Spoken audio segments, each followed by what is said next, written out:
Alright, and we should be live. So, yeah, never came back to do anything yesterday. Excuse me. Of course, I ate and I've been fine, and now that I'm talking, all of a sudden I need to cough and hack relentlessly, but so while my brother was getting ready for work, I had to put in a load of laundry. Um So, I put in the clothes, and I need to add like the laundry detergent and the bleach because I'm doing a load of whites. And the laundry detergent, it's like thick and viscous, so it's not like dripping out of the little cap that I use to fill up the thing. So I grab the bleach with my other hand and unscrew the cap and go to like pour it into the little slot for the bleach. And my body is like, "What are you doing?" And I'm like, "I'm adding bleach to the thing." And my body's like, "No, no, no. You are reaching across your body. You have the bleach in your right hand. It's on your left hand side. You are reaching across your body, fully tensed muscle with while pouring with extra weight on the end of your hand." And I'm like, "Yeah," and my body's like, "You're over 40. What are you doing? Why would that?" And oh god, my back. So I pulled a muscle or something. My back has been like so sore since yesterday. Doing laundry. And not even like lifting laundry, just like I said, it's like I reached across my body with the one hand, and I had some extra weight in it, and I was stretching a little bit so I could get the bleach into position over the little pore spot to get the bleach in. And it's just like, "Yeah, no, you're old now." It's like, "No, I'm not. Shut up."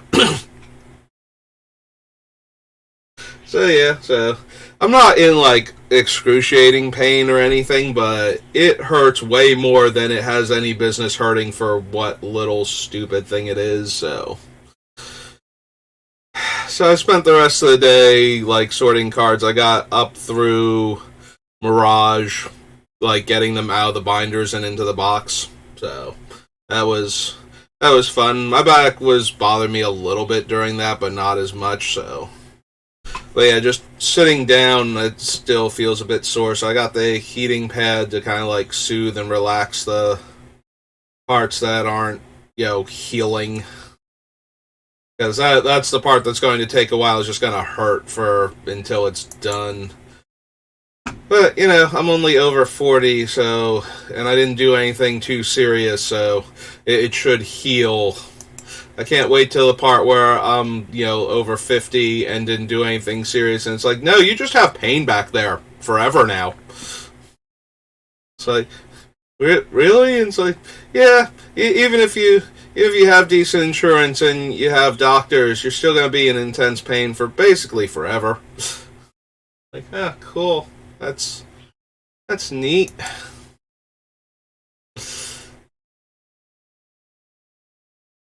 But yeah, enough about my decrepit shell falling apart while the mind stays healthy and active. Let's get back to picking out cards for Urza as I just sit here and let the warmth massage some of the pain away.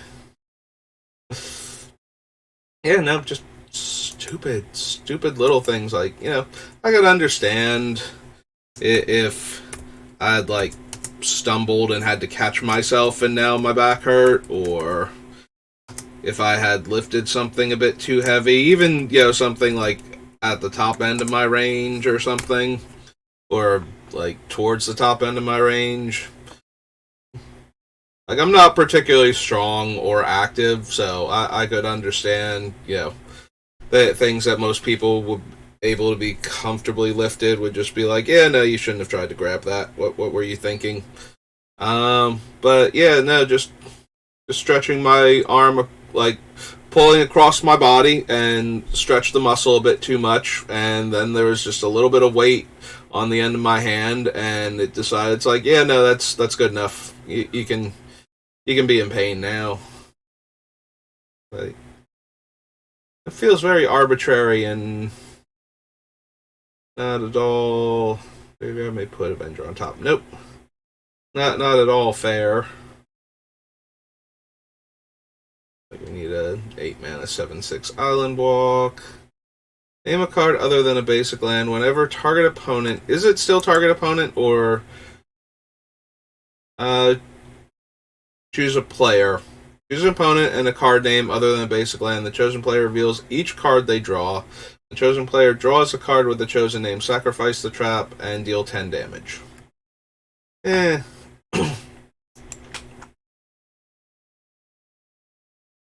don't think we need bottle gnomes. I don't think we need capsize, but I'm always down for capsize.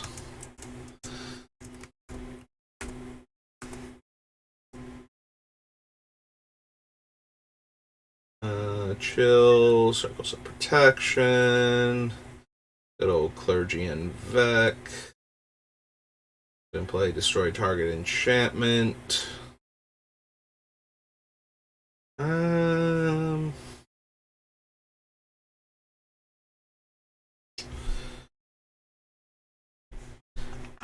Cloud Chaser Eagle, right? I can barely read the name on the card.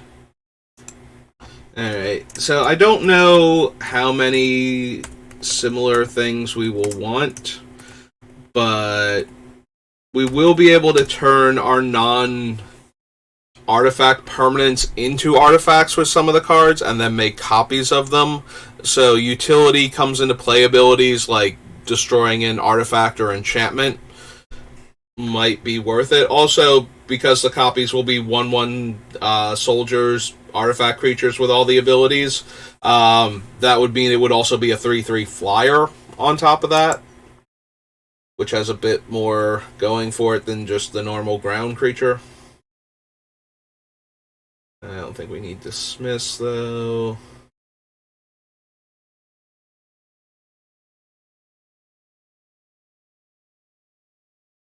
Creatures unaffected by summoning sickness and ability as a sorcery. Probably not. We'll have enough of our own stuff to copy. We shouldn't need...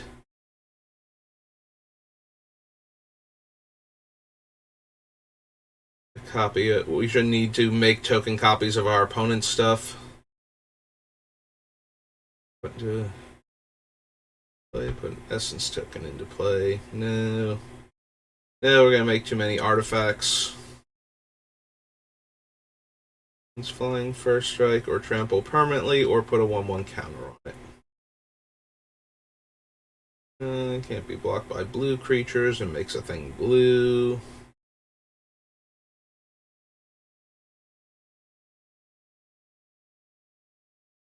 That damage. Get +1/+1.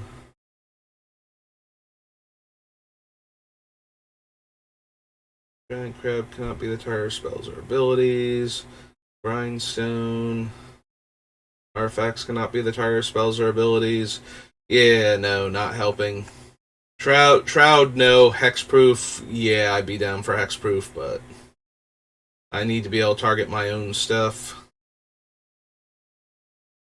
Punk successfully cast a green spell, draw a card. Target artifact, creature. Oh, right. This is the original,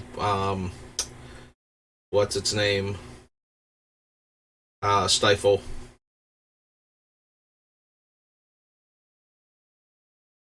Yeah, so it used to be an interrupt, so the whole can't activate the abilities again was a lot more relevant game text at that point, because you would not be able to respond to the interrupt speed interdict by, reactivating the artifact or enchantment normally. Or creature for that matter, if you could.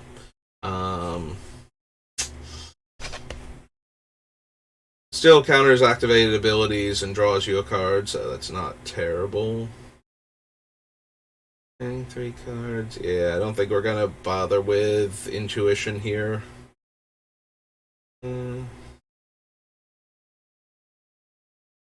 Yeah, also think not. But it would give you the creature that you need to sacrifice in order to give it away.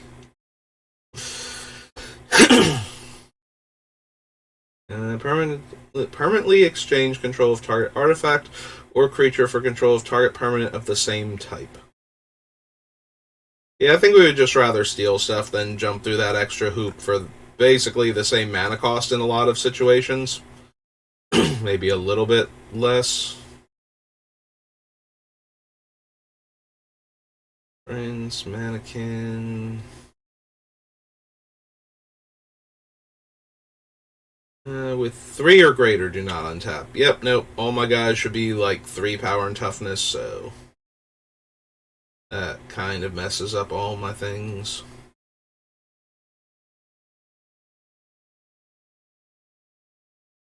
Additional creature. Your opponent chooses any number of creatures they control. During that player's next turn, those creatures attack if able, and no other creatures can attack. At the end of that turn, destroy each of those creatures that did not attack. Use this ability only during your turn. So, shuts off haste, like, super well. Also, if you can make it so that certain attacks are terrible, they're going to lose their creatures. Prevent the next 3 damage to target creature or player. No. Creature attacks you. Gain 1 life for each attacking creature. Pacifism. There's Pearl Medallion, which we might be interested in, since we can clone it and make all of our white spells. Okay, I give up. Where were we typing? Yeah, I noticed we started doing something else entirely.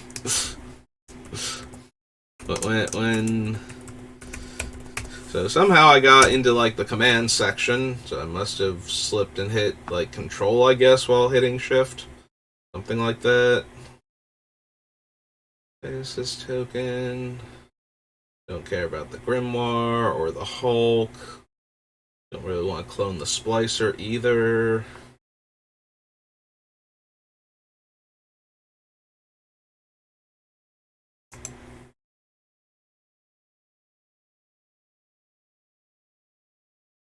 Puppet strings. Illicit. Repentance.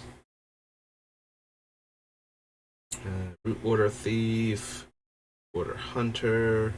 Wait, which one? Oh, sorry, not Thief. Diver.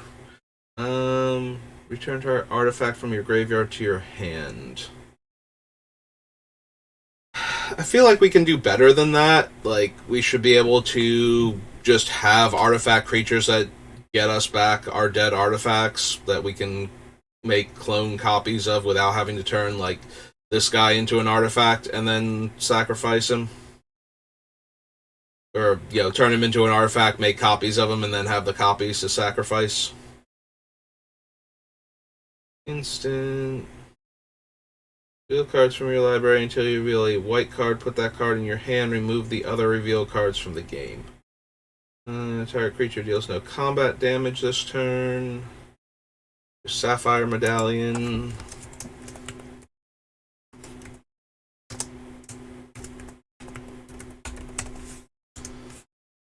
Okay. During your upkeep, if you have 3 or fewer cards in your hand, deal 1 damage to target opponent. No. Scroll Rack. Maybe. We're certainly capable of drawing enough cards that I probably would want a Scroll Rack or 2 in play.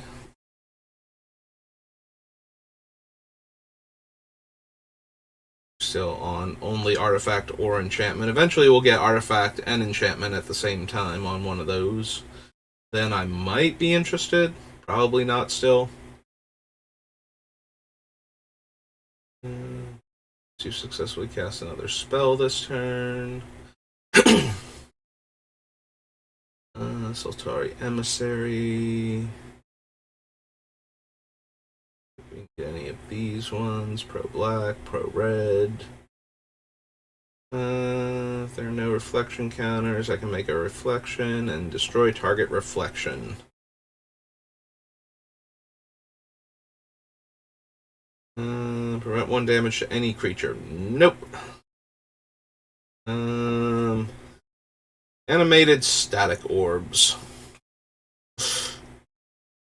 Yeah, they're kind of the opposite of what I want. You want to animate like Howling Mine and then attack with it. So that way it's tapped on everybody else's turn and they don't get to draw the cards. And then you untap and then you go to your draw step and you get an extra card. And then you attack with them again. On top of owner's library. If it leaves play, draw card. If you have your hand, deals 1 damage to target opponent.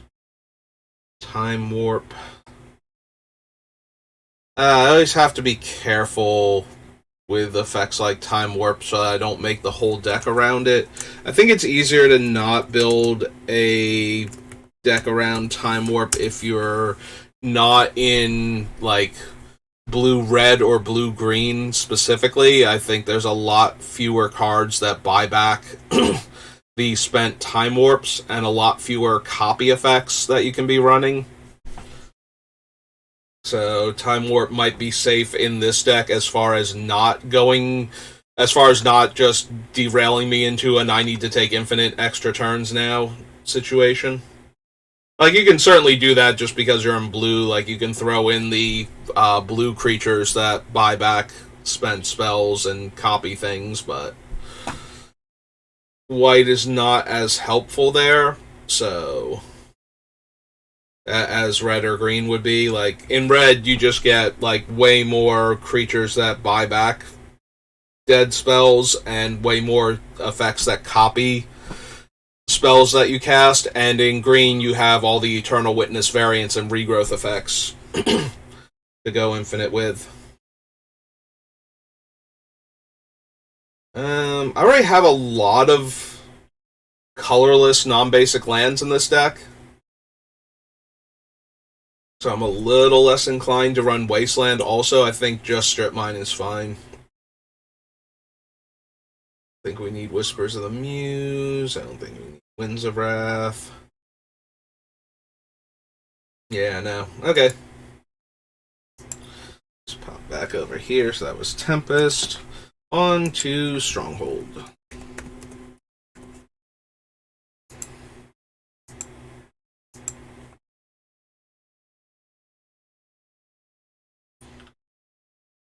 Damage and draw a card, deal 1 damage and make things attack. Nope. Nope. Cast a spell, gain a life? No. No, we want to spend all of our mana not casting spells. We want to spend it on activating things.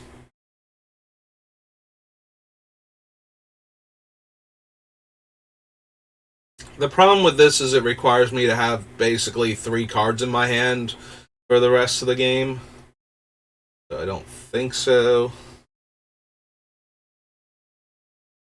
Ah, there we go. There's the Heartstone.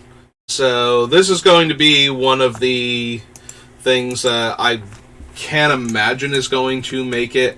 Like, can't imagine isn't going to make the final cut. Each creature ability requiring an activation cost is reduced by 1. This cannot reduce the ability's generic mana cost to less than 1. So, if we make token copies of this with Urza, we can get his activation cost down to 1 mana, make a copy of something. Until the board gets actually wrathed. So, I think this is going to make it all the way through. The only thing better than this is making an artifact copy of Training Ground, the enchantment from Rise of the Eldrazi, and cloning that while it's an artifact rather, and so that way we get an additional copy of it as a 3/3 creature, and each one of those reduces it by 2. So we can get him down to 2 mana with just 1 copy. And then if we get, like, either this thing or make a 3rd copy of it, it will still cost 1. So, but we don't have to get, like, 4 clones of this into play to get him down to 1 with the original.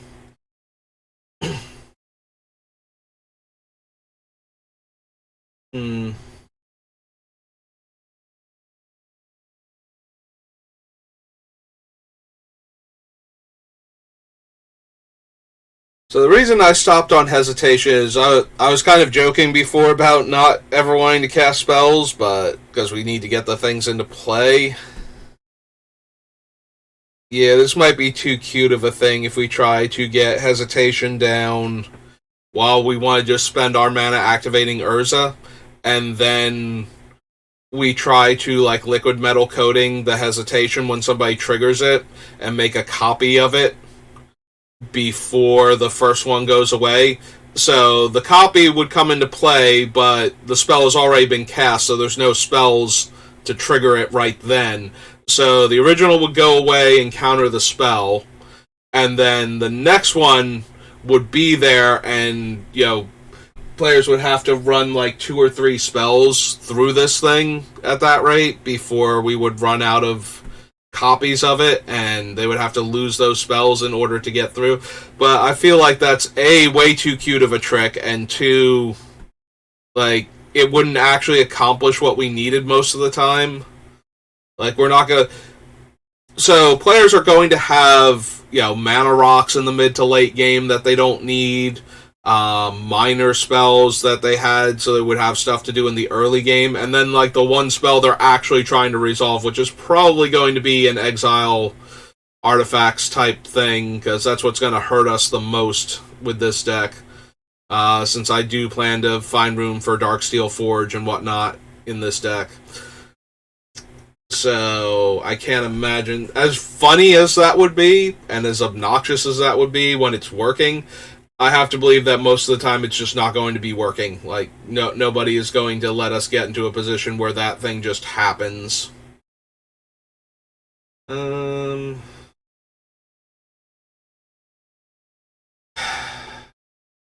always get a little wary with Intruder Alarm, even when we would be the ones going infinite with it, because if you're not careful when you cast this and somebody else has a setup that works with Intruder Alarm, then you run the risk of giving them all of this power. Like, you know, if we can get to the point where Urza costs, like, either costs too little mana to activate, or the things that we have in play, you know, we've, like, used his ability on things like Skyclave Relic or Darksteel Ingot, so we have all these, like, indestructible mana dorks. And we play Intruder Alarm and we activate Urza. We would untap enough of those that we could generate huge numbers, or possibly infinite numbers, of any artifact we have in play as a 3/3 creature.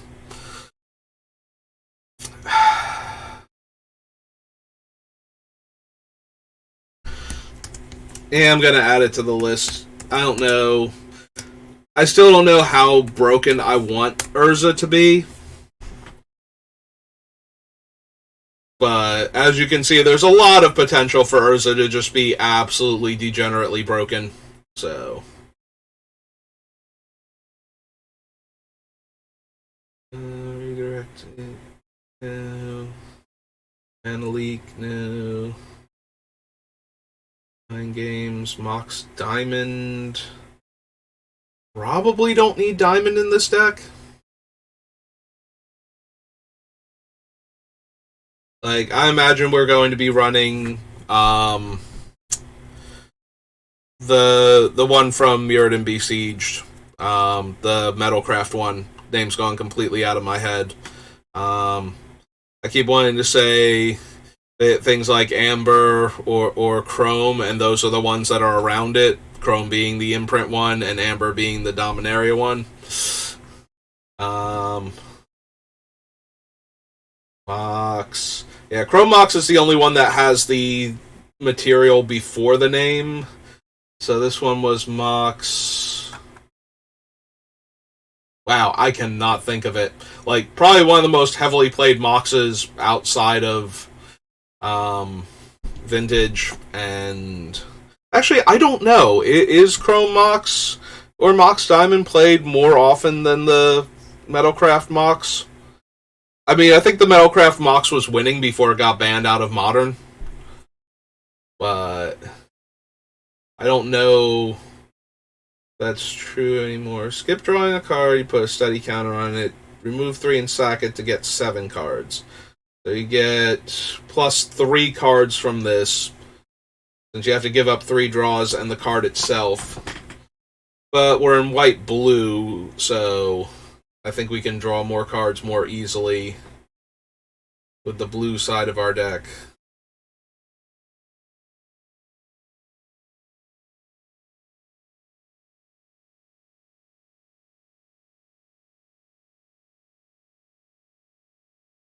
No, scapegoat, no. 1 damage to Shaman and Core to a creature you control. Redirect to Shaman and Core. All damage dealt to any one creature from any one source.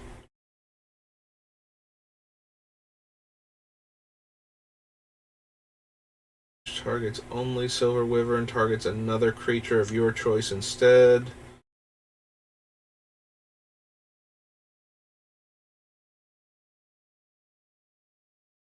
Or sacrifice that. Redirect 1 damage from Spirit and Core to a creature you control. Prevent X damage and add X counters. Gain control of target creature permanently. Use this ability only if the Alkos Deceiver is attacking and unblocked. I'm going to play gain 2 life. No, can't run that thing. Blockable. An opponent controls 2 or more creatures. You have some walls, a 3/4 lifelink, sort of. More damage redirection, and Youthful Knight. Okay.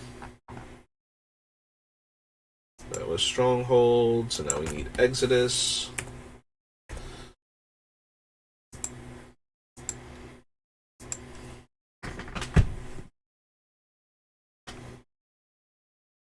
Aethertide, Allay. So normally I would put Allay on the list, just because we're going to have, the need to destroy enchantments in Commander. But we should have enough destroy artifact or enchantment cards and the ability to turn stuff into artifacts. Like, there is a creature in Urza's Saga that can temporarily turn creatures into enchantments.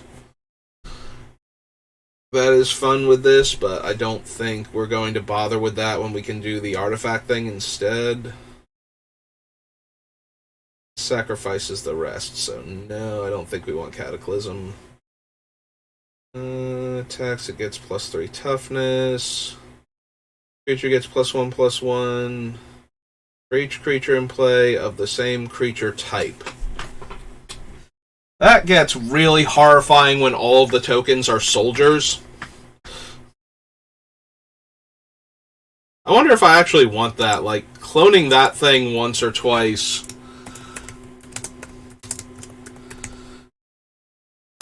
would also end the game pretty quickly, since the clones of the coat of arms would themselves be soldiers and get their own bonus.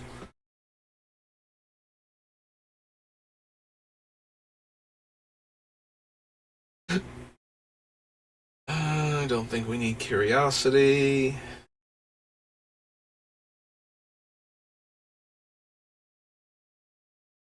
I think this is an Equilibrium deck. Erratic Portal deck. I think we need Urtai. Cannot attack unless you sack a land. No. Creature's controller pays 1 or sacrifices a permanent.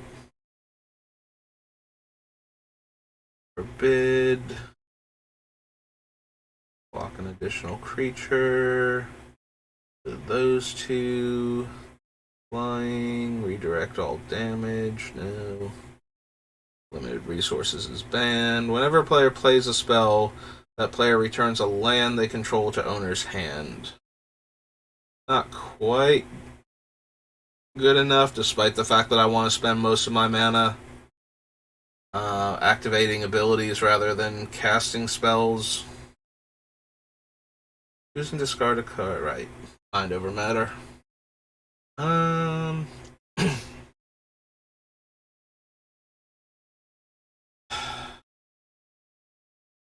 So if we copy Mindless Automaton, it would be a 5/5 with because of the 2 counters, and then we'd be able to remove the 2 counters to draw a card, and we would still have a 3/3.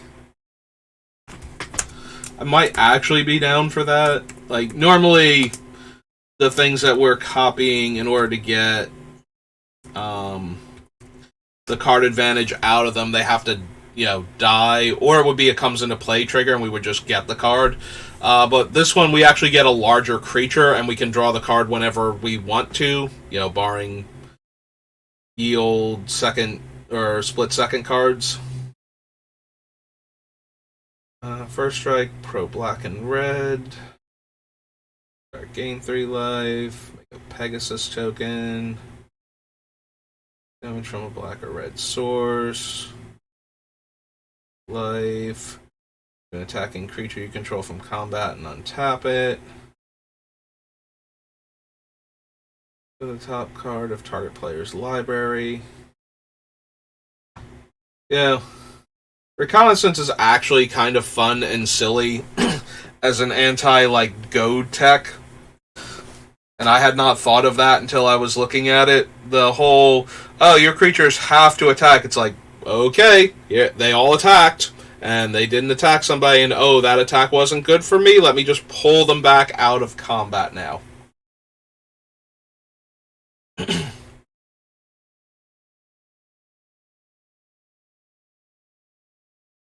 wonder if it's been errata to not give them super vigilance too.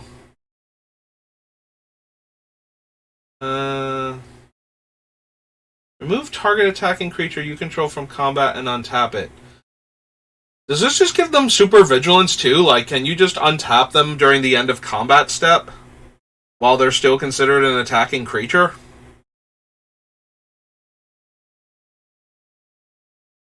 Because I might be down for that, actually. Like, to be able to stop, goad and must attack effects that keep cropping up in Commander. In addition to... Because basically what this does is lets you Mazavith all of your creatures whenever you want to, your attacking creatures. So... if you attack with everything and the blocks are unfavorable, you can untap the ones that got blocked and take them out of combat before they get hit for damage.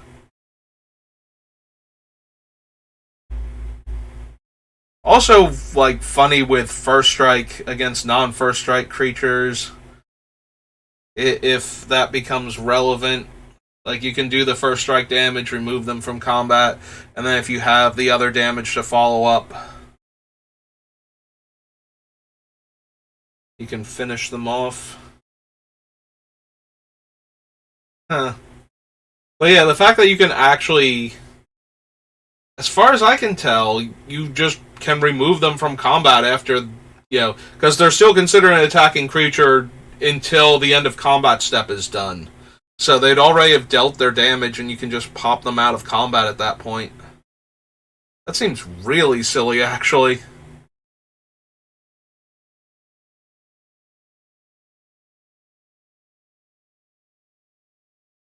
Hey, I'm going to add it to the list just in case. I can see us cutting it because it's not going to have synergy.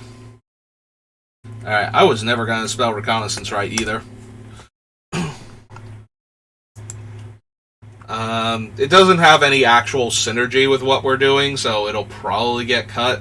But I don't think I realized how this thing still functions in current Magic. I think I thought that it was worse than that. It had errata on it to stop you from being able to A, give your creatures vigilance whenever you wanted to functionally, and B, get around a lot of the goading cards that Wizards keeps putting in commander sets to encourage combat.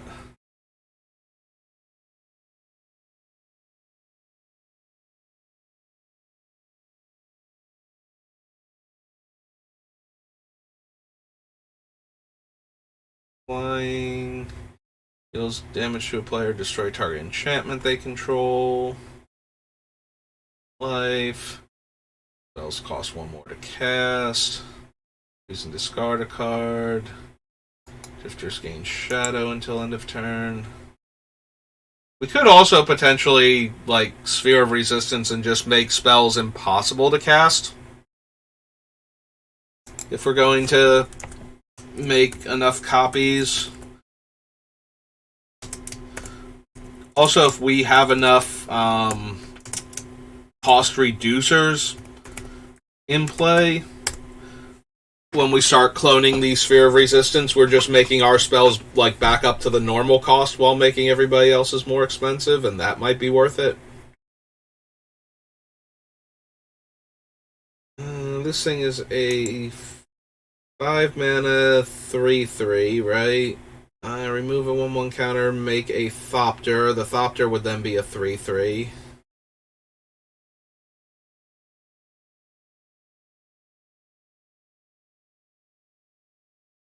So we have this in play, we make a copy of it. The copy is a base 1/1, so it would be a 6/6 flyer for our 6 mana investment. We can remove a 1/1 counter from it to make a 3/3 flyer.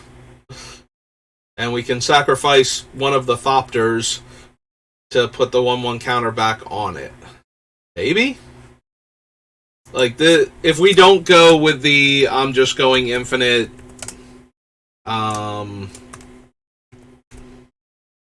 Squadron, not Squandron. If we don't just go with the I can do infinite things with Urza because he's silly and he's copying artifacts that are letting me do more degenerate stuff, then I might be interested in a card like Thopter Squadron just because. And return target artifact card from your graveyard to your hand. Maybe? Treasure Hunter.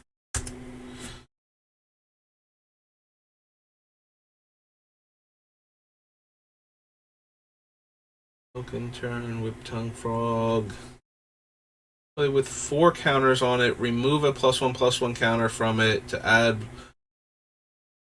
1 colorless mana to your mana pool.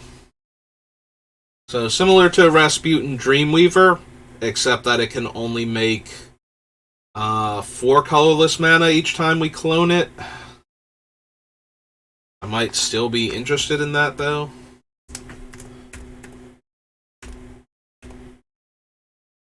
So yeah, we'll add the Workhorse. Is it Artifact Creature Horse now? Since Horse is a supported creature type. It is. Oh, good. I love that. I'm surprised it's not a horse construct. Gain 1 life. Yeah, that's not happening. We'll have too many artifacts, at the very least. So that was Exodus. So Saga? Yep. Alright, let's go. Let's go to this enchantment themed expansion set. That can't possibly have any broken artifacts in it whatsoever because it's enchantment themed. See, there we go. Enchantment. Guys that care about enchantments, enchantment. Very enchantment themed.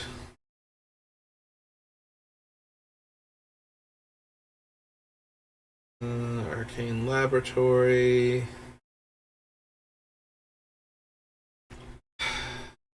There's a part of me that could see running Arcane Laboratory just because we want to spend so much time activating Urza.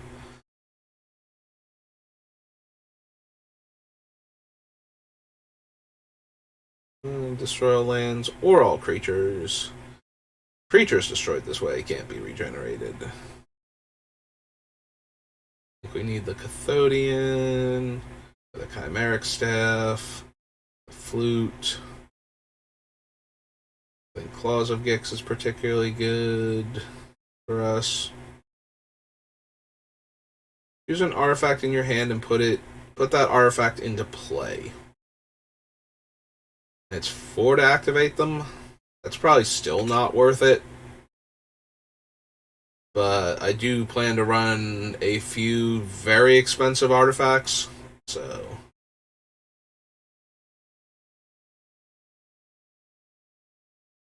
Drifting Jin. damage, enchantment alteration, endoskeleton.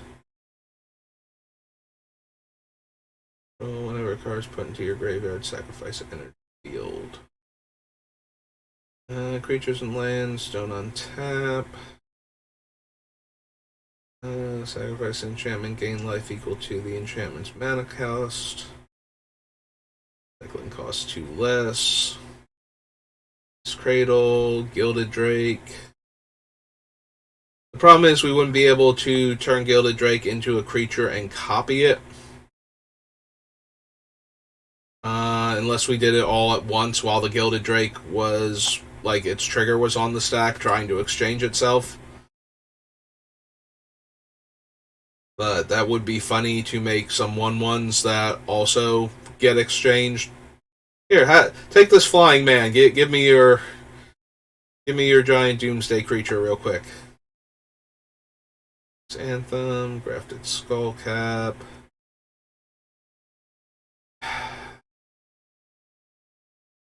I mean, Great Whale and Palinchron do go infinite if we turn them into an artifact creature with Urza. Like, they immediately go infinite if we have 7 lands in play.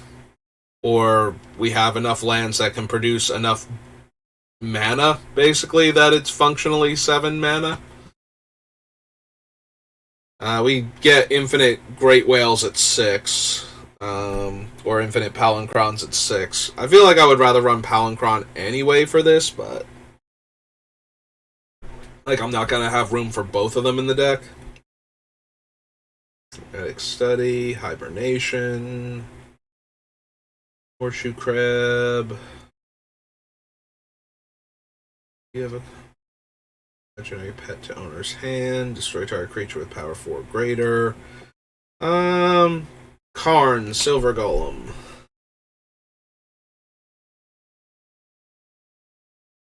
I mean, Karn would always get to deal 2 damage now with Urza, because he only gets -4/+4. So I would give him, like 10 toughness and 2 power. He gets into combat. Yeah, I don't think we need Karn. I think we'll be animating enough of our stuff by making copies of it that we won't need Karn. Lands, no. Good old Morphling. Poetic Skills. Return to owner's hand each creature that player controls with power greater than the number of cards in their hand. So we cast a creature spell, becomes a 2/4, and 0, it becomes an enchantment. 5 flyer, 2/2 soldier, 2/2 flying gargoyle, 4/4 protection from each of that spell's colors and counts as a giant. Pariah.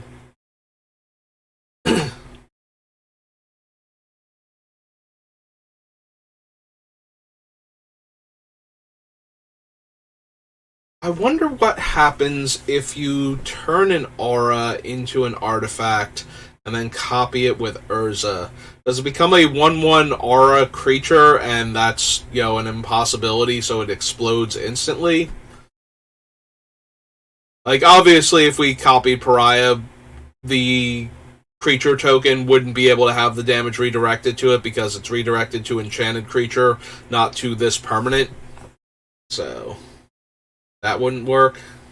But I am kind of curious now what we would get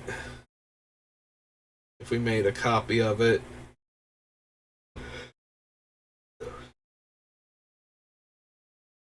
Plays an enchantment spell, counter it.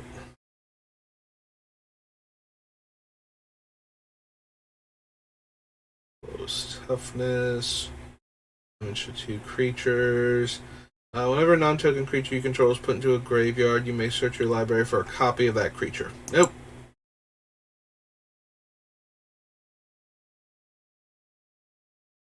Send, rewind, the runes of protection. Damage, prevent all damage. Cycling. Tap target creature. Power and toughness equal to my life total. Probably not. Nope. Those shouldn't have enough enchantments for Sarah Sanctum to be relevant. Show and tell is way too dangerous if you don't have a very specific game plan in Commander for it. Smokestack.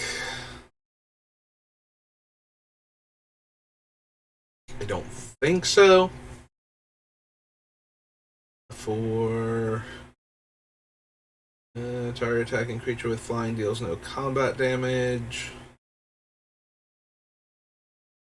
Alright, so this is the Soul Sculptor. It turns target creature into an enchantment with no abilities, but as soon as a player casts a summon spell, it turns it back into the creature. So it basically makes the thing like all of the other enchantment things that turn into creatures in this set, where like somebody has to do a thing first to turn it back into a creature. Return target artifact or enchantment to owner's hand. No. Stroke of Genius, no. Sunder, probably not. Plays with their hand face up. Temporal Aperture. Turbine. Time Spiral.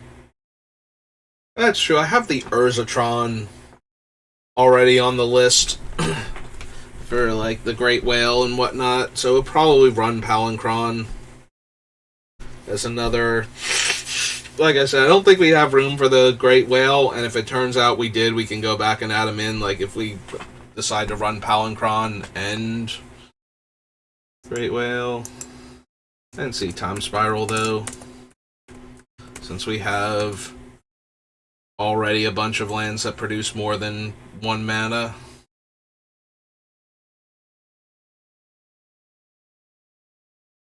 I don't know if we would want Turnabout.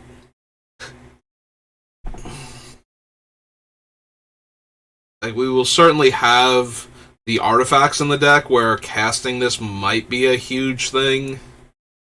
I guess I'll add it to the list just in case we wind up with it. Well, this is going to be awkward. I'm not going to have chosen any artifacts from this enchantment set. We might want Voltaic Key. We'll want the other one first. The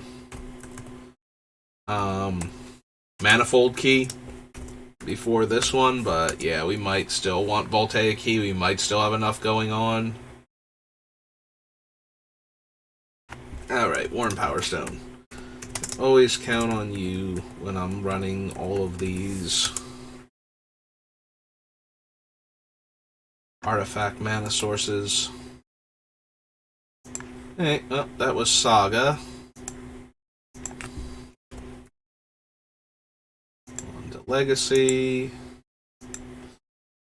Destiny.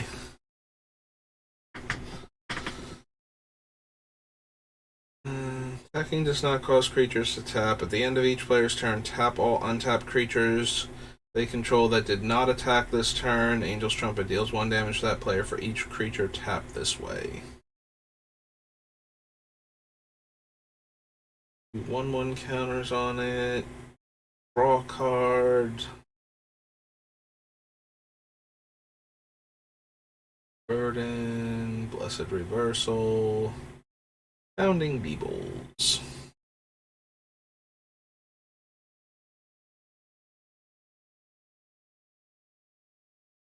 Attack me each combat.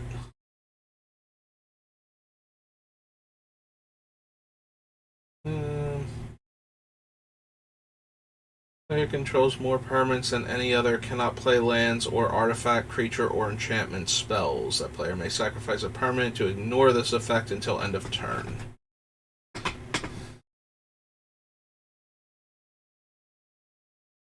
Probably don't need Defense Grid. We're going to be running some number of counter spells anyway. Image, Frantic Search. Monolith, yes. Monolith.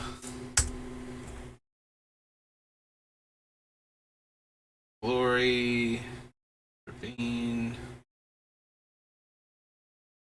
Maiden. Karmic Guide. I do like Karmic Guide for its ability to rebuy things, but the Echo gets to be a bit much if we're not playing. Like, I don't want to just stick this thing in here with the idea that we're going to turn it into an artifact creature and reanimate it, or like make copies of it rather to reanimate other things. I kind of want to have a game plan for like what we're reanimating, and I don't know that we have one. Like, we're going to be focused on the things that we have in play. Yes, I'm going to make copies of Memory Jar that are 3/3s. That is a thing that is happening. I might not, but I'm definitely putting it on the list. Alright, there's Palancron.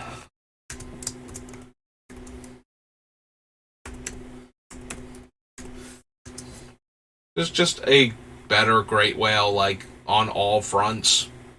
It loses 1 power, it gains flying, and an ability that bounces it back to your hand, so that way when you've cast enough High Tides, it just goes infinite by existing.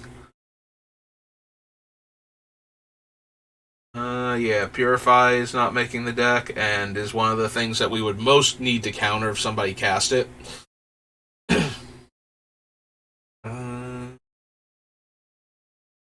I don't know that we will have the giant artifact creatures necessary for Quicksilver Amulet, so...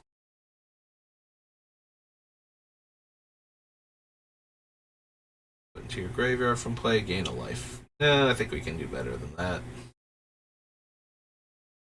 +2, taps to deal damage, all permanents are colorless. Yeah, no, if all permanents were artifacts, oh, Tinker. I'm both glad and saddened that I can't run you. Glad because I would be so sick of Tinker decks in Commander, but saddened because I would be one of them with this deck, so... Alright. Well, on to Destiny then. Where we will get our Thran Power Stone, or Thran Dynamo, rather.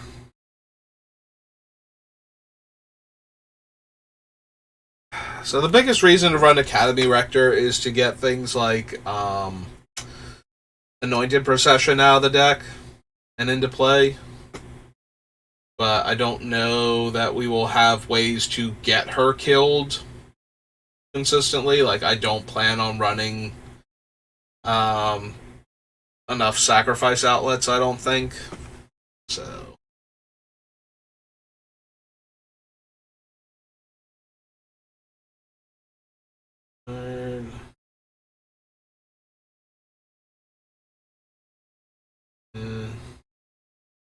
Enchantment, no. Creature attacks. Caltrops deals 1 damage to it. I think I kind of missed that Caltrops is any creature at any time when I put it in Gearson. I was just thinking it was creatures attacking you. Still probably worth having in his deck, just to stop anybody from turning things sideways, but it is a thing that I had missed. So, I got distracted now and I scrolled through too many things too quickly, so... First strike now, sacrifice it to draw a card, pumps its toughness, and disappear to owner's hand. Don't want to give our stuff away. Target creature, okay.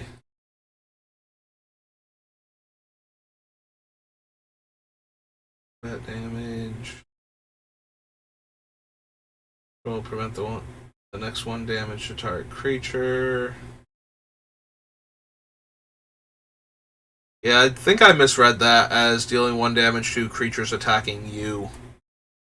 So, there's Junk Diver, who we probably want in this deck to buy back our artifacts,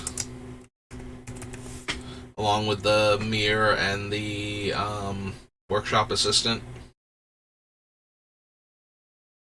Little Masticore. Yeah, this might be a metal worker deck, if anything's going to be. Plus, we can get into a position where I just want to activate Urza, and I don't cast the artifact, so I'm tapping to reveal. Like, normally the biggest problem with Metal Worker is you get one huge burst of mana out of him, and then you have no artifacts in hand until you can draw a bunch of cards, and then you have to get, like, it's unreasonable to sit there and go, oh, I have a 7-card hand, I'm going to have, like, 4 artifacts in it consistently, because even with a very heavy artifact deck, if you're not almost entirely artifact spells, you probably won't have more than like 3 at any given point in time, even when you have a full grip. So Metal Worker then becomes like, yes, it can tap to add 6, and then you'll use that 6 to cast those artifact spells, and that will be awesome. But if you use it to cast like a Thran Dynamo and a Grim Monolith, it's like, oh, cool, now I have these mana rocks forever, and this guy's now a 1-2, though. So it's not like I got 14 mana into play, I just now consistently have 7 mana in play, instead of, having to have the cards in hand, and maybe I'll draw more artifacts and he'll tap for more mana, type of deal. Which is not to say that Metal Worker is bad, but if you are not drawing lots of extra cards and you don't have a ton of artifacts, like, I mean a ton of artifacts, because it's very easy to get into a position where you only have, like, 2, despite your deck being a very heavy artifact-centric deck, because you're going to want to cast the other ones, before you even find the Metal Worker in the first place, in some cases, and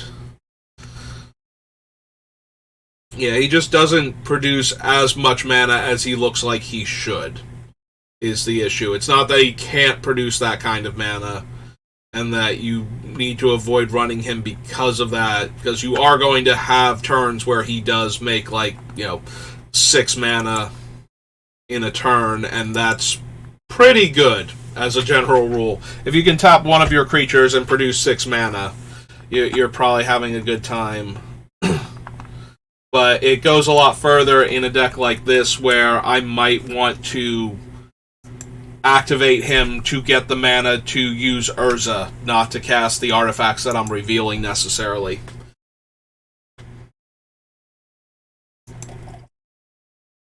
Like, that goes a long way with Intruder Alarm into just going infinite, is just having him in play, because then I don't need to cast any of the artifacts I'm revealing. I might even be going up mana each time I activate it at that point. You draw a card and target opponent gains 3 life. Rest, the Hall does nothing.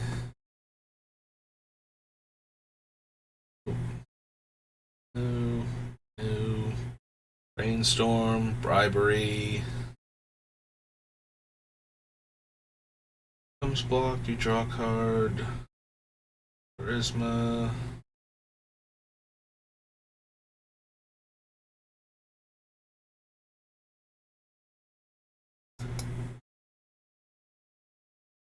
Put an artifact or enchantment from their hand into play. No, I don't think so. Target creatures, no.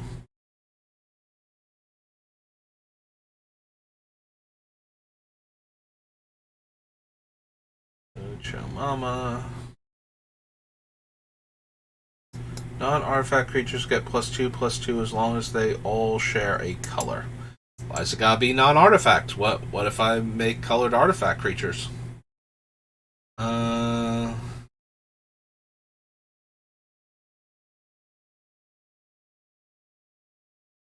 Non-white creatures with power 3 or greater don't untap. Come on now. Why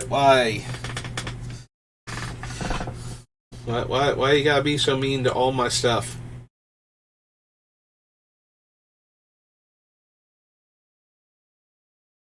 Spell, you may pay 1. If you do, draw a card, then discard a card from your hand. Disenchant.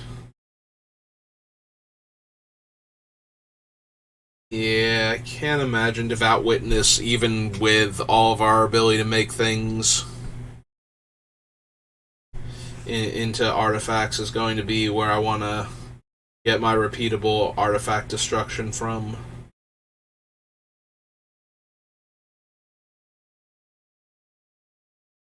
Pay 1 for each card in hand. No. Taps to add blue and sacks to add blue. Artifacts and enchantments you control can't be entire spells or abilities. Okay, so no. Build the target creature you control instead. Good old Gush. Henge Guardian. Henge of Ramos. Creature cards in all graveyards from the game gain 1 life for each card. Enchantment or land. They won. If they do, they draw a card at end of turn. And all combat damage will be dealt by it this turn.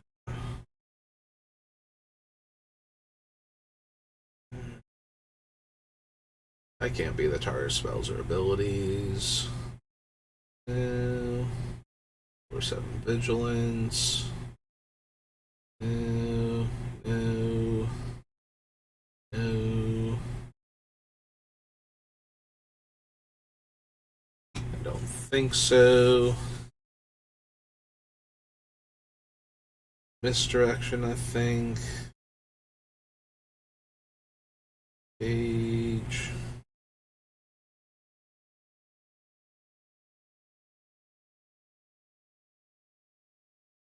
The biggest problem with Monkey Cage would be that the soldier copies of it would trigger it and would have...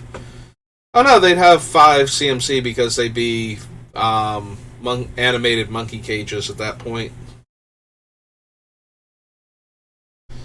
Until somebody finally played a creature and killed the last one while I was out of mana. Gain that much life.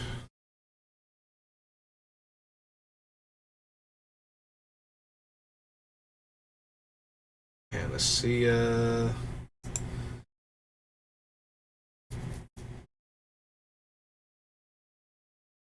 You may look at defending player's hand.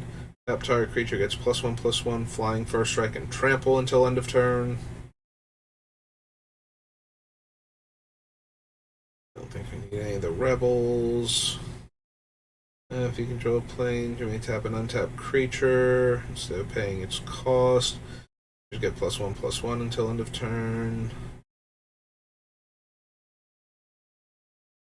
Turn to gain 2 life. The next 1 damage will be dealt to Revered Elder this turn. All creatures gain protection from the color of your choice until end of turn.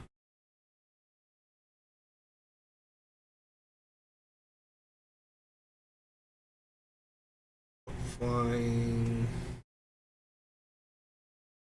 creatures.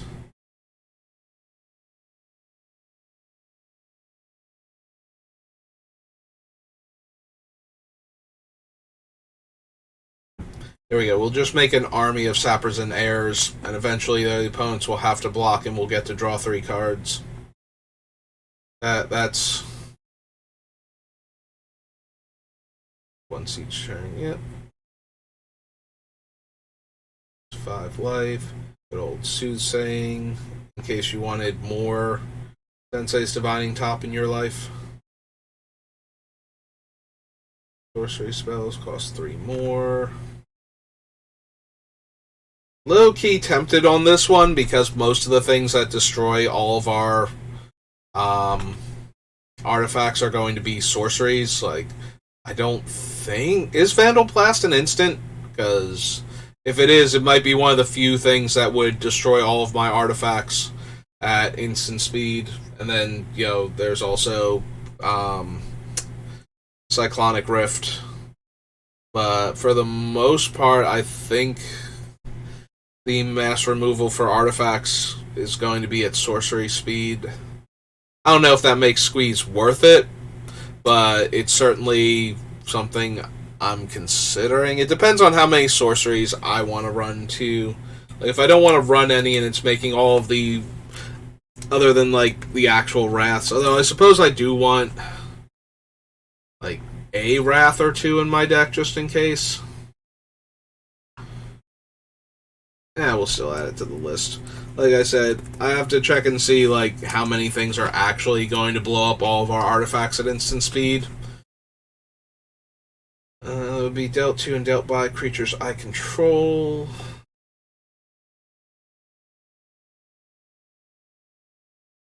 Tidal Boar, Tidal Kraken, Timid Drake. A card from your hand, target player gains 3. Target creature gains protection from artifacts. Trade boots, no.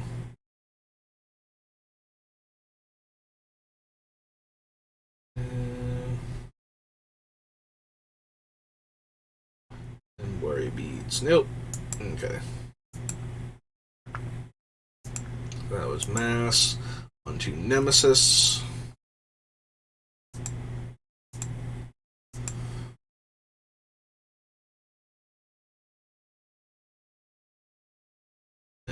Accumulated knowledge. Whenever a player plays a creature spell, that player sacrifices a permanent unless they pay 1. Air Bladder. Favor. Draw a card from your hand, remove target attacking creature from the game. Its controller gains life equal to its toughness. Minus X plus X. Creature type, put a creature of the chosen type from your hand into play. Chieftain Dow attacks. Attacking creatures gain first strike.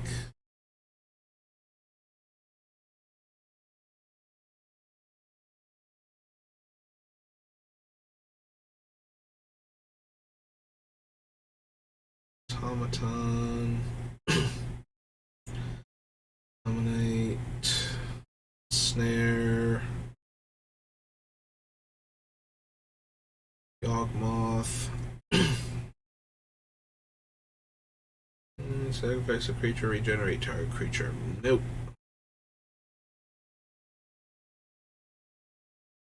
No. Pull this turn. Move a Fade counter from Merfolk, tap target creature. Nope. Tap all other artifacts, they don't untap. No. And creature has first strike. Nope. Remove target red creature from the game. Remove target black creature from the game. Then Civvy. Target creature can attack this turn. Gain 2 life. Attack or block this turn. All damage will be dealt to target creature this turn by a source of your choice is dealt to the attendants. 3 pro red. 8 pale moon. Like, seriously, pale moon might be one of the worst rares ever printed.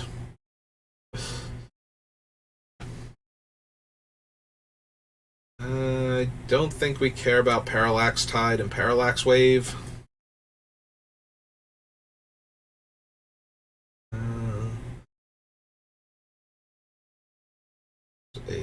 Alright, so it's literally Winter Orb as a blue enchantment that can't be turned off.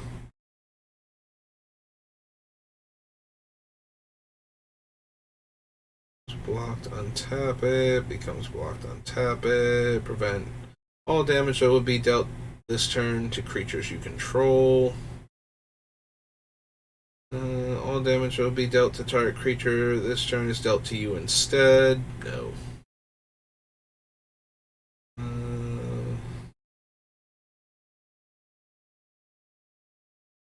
Ridiculous. Creatures and lands you control can't be the target of spells or abilities. When a creature you control attacks, sacrifice Spiritual Asylum, Biologist and Machinist, Zeppelin, Submerge. Good old Tanglewire. Like, I can't imagine getting into a position where we could make tangle wires, but not, and still have, like, some of our stuff untapped while tapping down everything from everybody.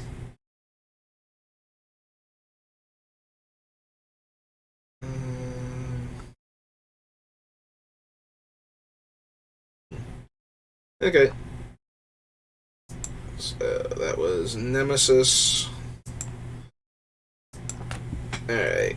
Is there anything I can think of before we get into Prophecy, besides Rhystic Study, that I might want?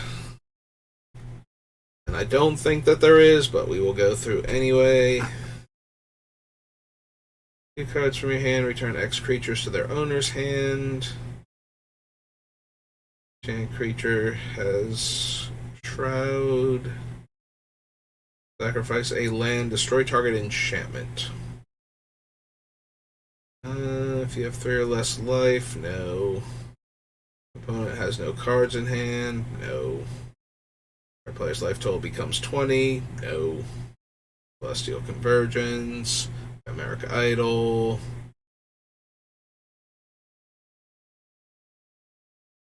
May block any number of creatures. Sack a land, draw a card. Anybody can do it. Tap, prevent the next 1 damage would be dealt to a creature or player. Would be dealt. Prevent all damage that would be dealt to it, and you can take away that ability. Target player controls. I mean, that one's hilariously mean with Urza and turning it into an artifact. Hey, on your upkeep, I'm just going to tap all of your lands. And if I can get Urza's cost reduced enough, I can do that to every player every turn on their upkeep. I mean, imagine my combo would still get broken up by an instant speed creature removal or artifact removal or something, but... Sorry, I scrolled through a few of those too fast, even though I don't think running any of them is unblockable as long as defending player controls an untapped land. Comes in play, discard your hand. Beginning of your draw step, draw a card. Sacrifice 2 lands, gains protection from artifacts or from the color of your choice. The Wrath of God.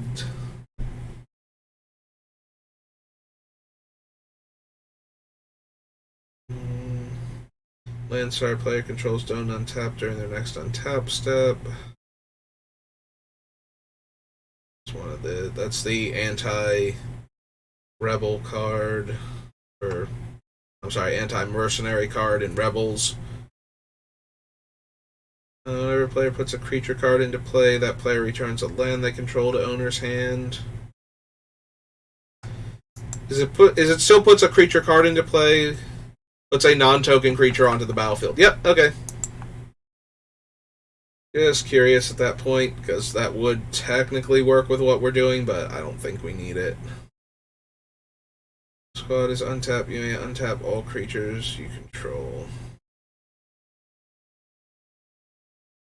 Circle, Deluge, Scrying, Shield. Do I actually want Rhystic Study? Like, we could potentially clone it, and then the ability of players to actually pay for all the Rhystic Studies would decrease over time. So maybe.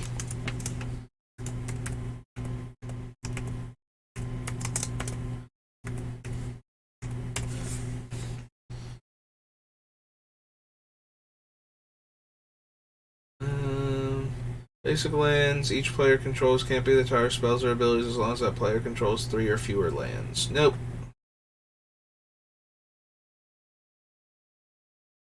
They pay 3 unless they pay 1. So back to your hand. Target attacking creature gets -1 power until end of turn.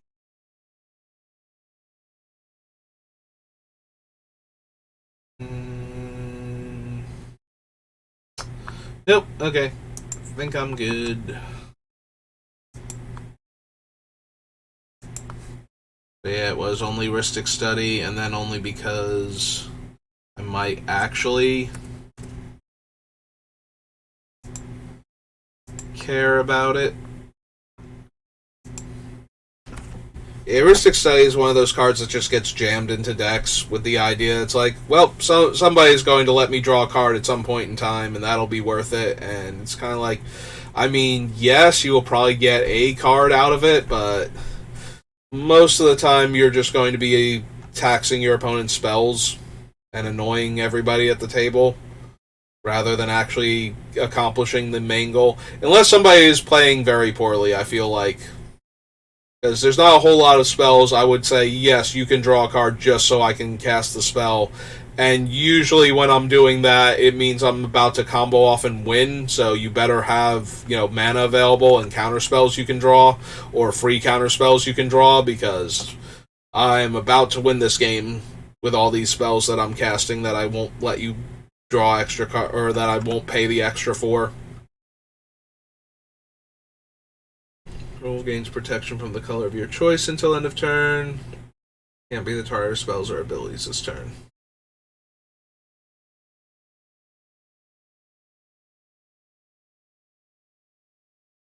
Seems kind of unnecessary to have the Shroud ability if it can give itself protection from colors. Like, the only way that would be a problem is if the opponent was also white-blue, and they go for the bounce on it, and you give it pro-blue, and then they're like, okay, swords it, and it's like, you can't target it because your guy is part blue, so he can't be the target of his own ability anymore.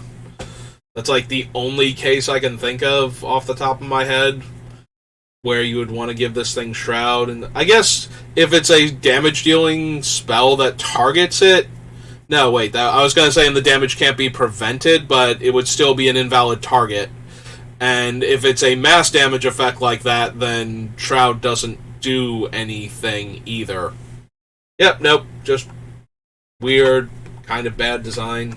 Sorry, Armored Guardian. I didn't mean to call you out like that. It's just been forever since I've seen you, and I have to imagine that that set of abilities is not particularly good. Like, I feel like I would need to have double blue and only single white for the Shroud ability to matter at all. Next X damage, or you gain X life, spend only white mana this way.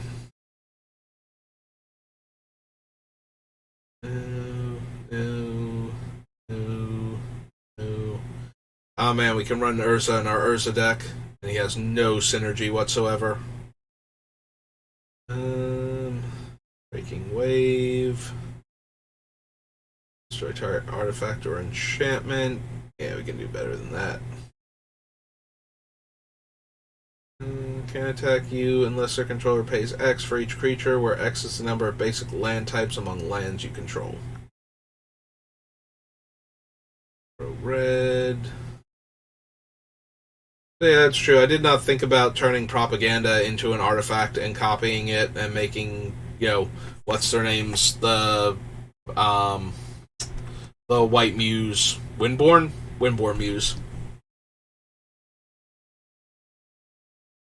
Control.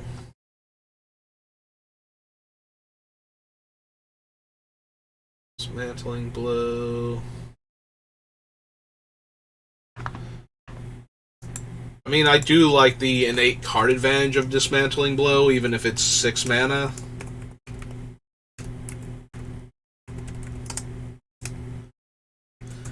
But I can also see us not actually running it because of, 3 mana as a disenchant with the upside that we can spend 6 mana to draw 2 cards when we disenchant.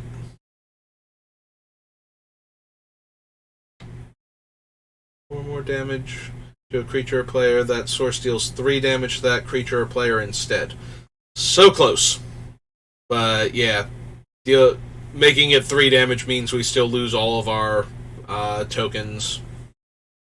Unless we've got like massive pump effects going on, and I don't feel like jumping through that hoop to consistently turn that card on makes that card playable in our deck. Don't think we need Faf.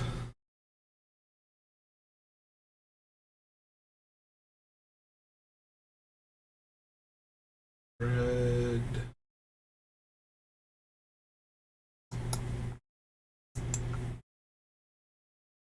Return target artifact or enchantment from your graveyard to your hand. I mean, if we're seriously considering running the Argivian Archaeologist, then Hana is just a slightly better one of those in most cases, not all cases.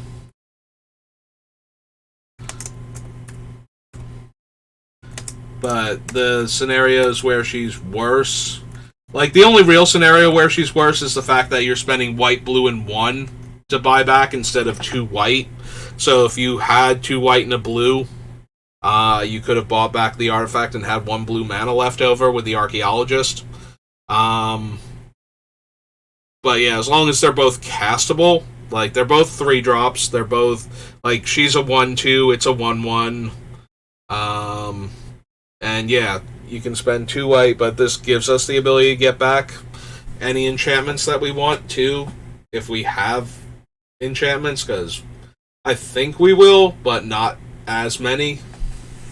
We're going to have some, though, just like the, what's its name? The thing from Rise of the Eldrazi, Training Ground. Like, we're going to have stuff like that anyway, like that's almost definitely making the deck. So, choose a color. If an instant or sorcery of the chosen color would deal damage to you, it deals that much damage to its controller instead.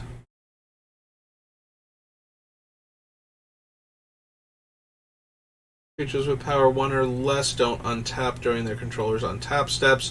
That's kind of dangerous, because if they killed Urza while all of my 3/3s were tapped, then my guys suddenly wouldn't untap next turn, and yeah. I prefer not to put myself in a situation like that.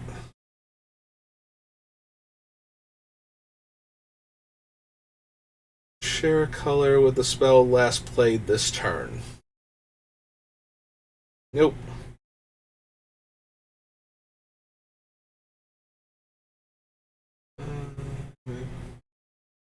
Bottom of your library and draw a card.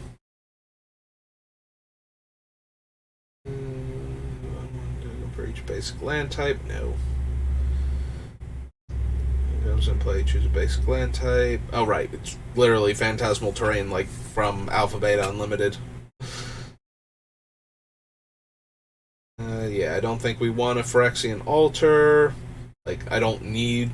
I'm not doing enough where I would want to sacrifice the things as I'm making them to get more mana to make more things. Like, we want to go wide, not necessarily keep cycling through the things, sacrificing them for mana and putting them back into play to trigger the abilities infinite times. Not that we can't also be doing that.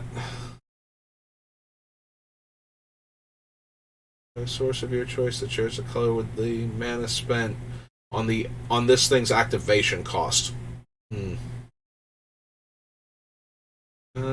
Player plays a creature spell, destroy all reflections, then that player puts a white reflection creature token into play with power and toughness equal to the converted mana cost of that spell.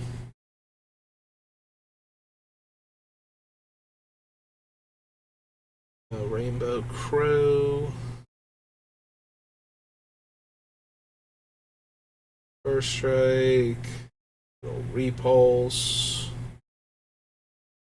Dealt by target attacking creature this turn and draw a card.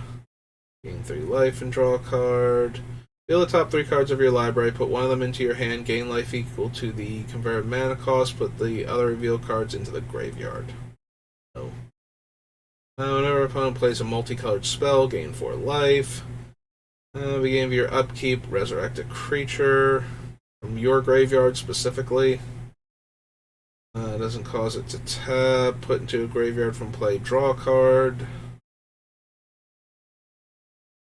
Go to route.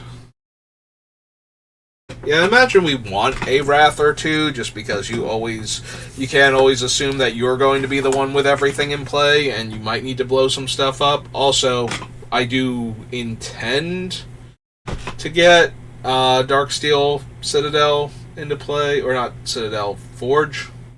The 9-drop one. The one that makes all of your stuff, all of your artifacts indestructible while it's in play. Sorry, creature player. Nope. So there is, some merit to having the Wraths in the deck, so that way all of our stuff can be indestructible. I wonder if I wanted Nev's Disc then, if we just want to do that dumb combo while we're at it. Since Nev's Disc destroys itself with its own ability rather than sacrificing itself as part of the activation, like all of the other ones do. It doesn't get destroyed if Darksteel Citadel doesn't, get bounced or exiled in response. Control a permanent of each color, prevent all damage that would be dealt to you. Nope.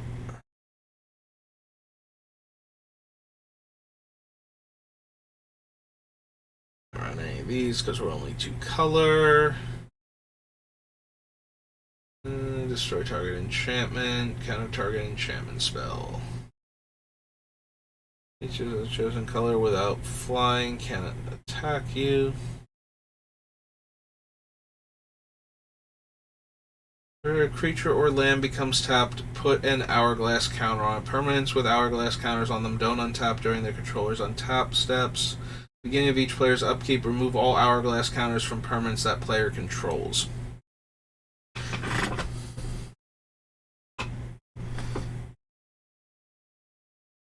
I love how all of these other things, before we ever had Proliferate, were just like, you know what, you should remove all of the counters, so that way, in case shenanigans happen, the permanents don't just stay tapped forever. And now, well after we have Proliferate, and when we're probably going to be getting it back in one of the Phyrexia sets, we get the stun counters, so that way we can just keep things tapped forever by proliferating onto them. That way they never untap. Oops. Sorry, I think we were like right around here and I started scrolling a bit too fast once we got past the other card. Choice until end of turn? No. It comes into play. Kicker cost was paid. Destroy target enchantment. Don't think so. Better options. Draw a card. Lands with activate abilities that don't produce mana don't untap. I think we're going to have a few of those, so I don't want that. Costs 2 less to play. Turn all permanents of the color of your choice to owner's hand. Damage will be dealt to a creature by another creature if they share a color. Flying. Destroy target non-land permanent if another permanent with the same name is in play. Draw a card. And Zunam Jin. So, nothing too fun in Invasion. On to Plane Shift. Chaos, Plane Chase, Plane Shift.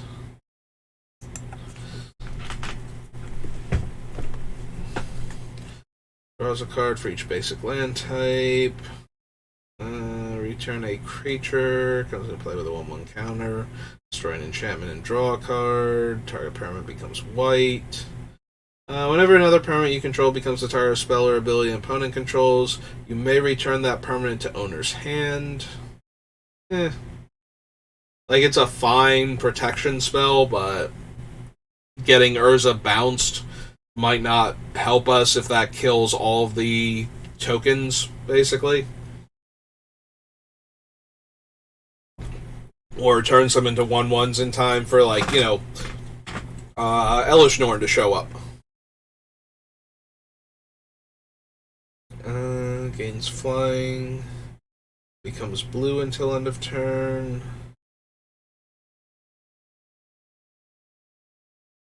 Turn creatures you control gain protection from white if you control planes, etc.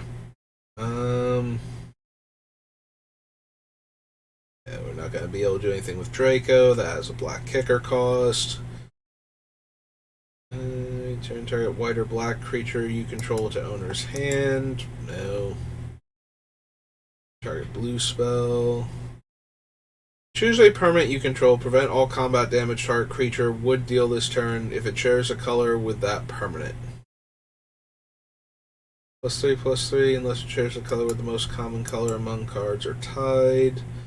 Draw a card. Enchanted creature can't attack. If enchanted creature is black, it can't block. You gain 2 life for each black and or red creature target opponent controls. Put target red or green creature on top of its owner's library. Draw a card. If a source would deal damage to you, or no, I'm sorry, to a creature you control, it deals that much damage -1 to that creature instead. It can't be regenerated.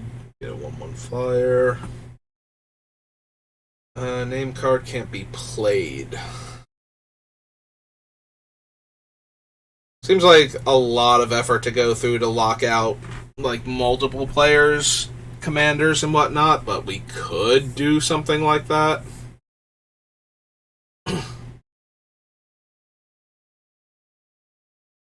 Chooses a land. Each basic land type, return those lands to owner's hand. Of each basic land type. So that one's actually an anti-domain card. Don't want any of the planeswalkers things. Run that. Creatures you control gain protection from the colors of target permanent you control until end of turn.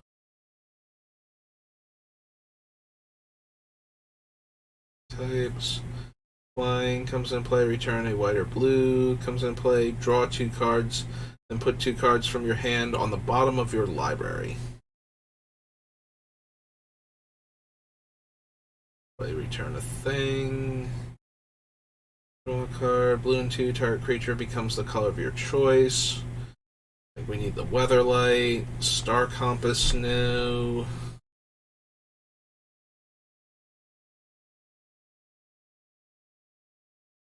I don't think we want the familiars either, since they're not naturally artifacts. So we can't.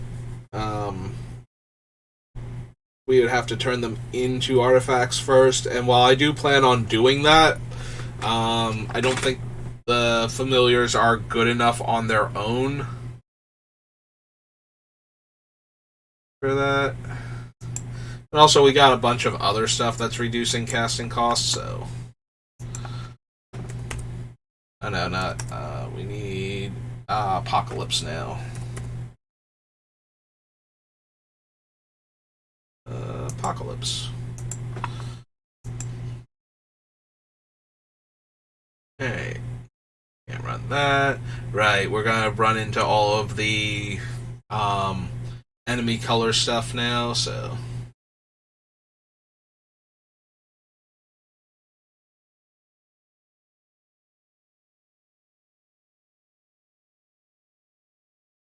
I mean, the top 4 isn't going to help, but it being able to be a soldier lord while being an artifact creature, I feel like I'd just rather have adaptive automaton, though, at that point, and not even bother with the Brass Herald, since not enough of my creatures would be soldiers naturally. I don't think we need, like, the Honor Guard or anything. Target creature. Creatures you control. Dodecapod, no. Dragon Arch, no.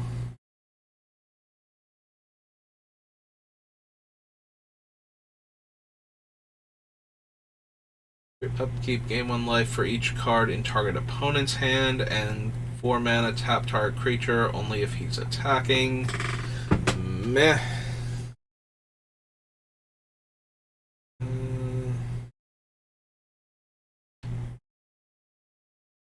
Those mana cost if that player does counter the spell. Shield, legacy weapon we can't run. Any of those. Give each player's upkeep if there are 4 or more basic land types among lands that player controls. Mask of Intolerance deals 3 damage to them.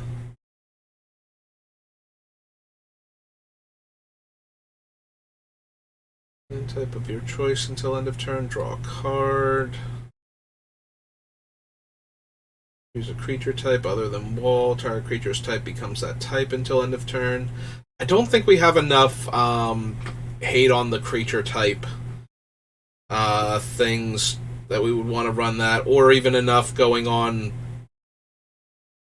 for creature types, like positively interacting with them for that to be relevant.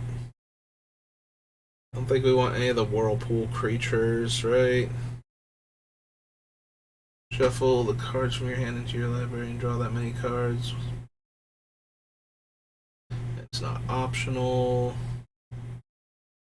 That one's red. Yeah, okay. So, unsurprisingly, really, nothing from Apocalypse, since it's mostly focused on enemy colors. Let's see what Odyssey has for us.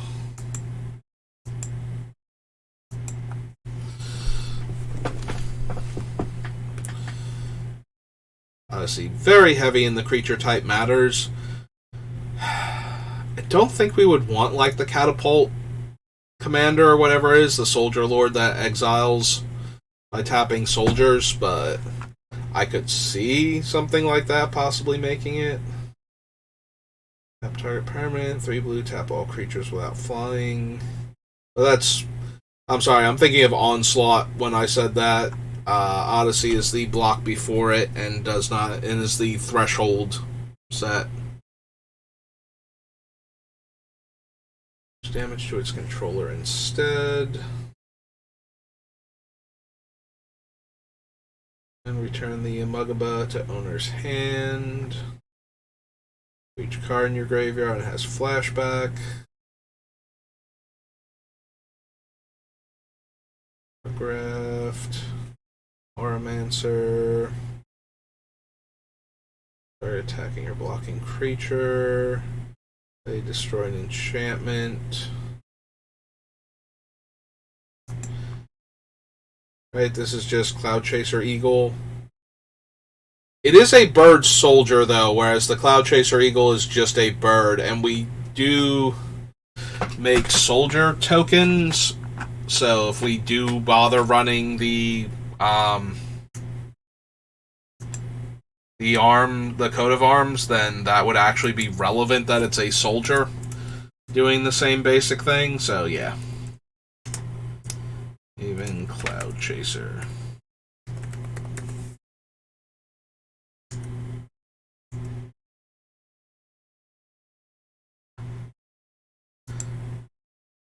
Yeah, we'll add it to the list. Play, draw a card. One. Flying Pro Red. Number of permanents they control equal number of permanents controlled by the player who controls the fewest and sacrifices the rest. Each player discards cards from their hand the same way. Combat damage to a player, they reveal the top 2 cards of their library. Choose one of those cards to put in their graveyard.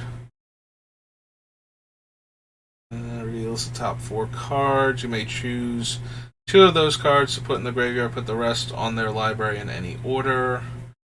Run Battle of Wits, pro creatures. Other creatures get extra toughness.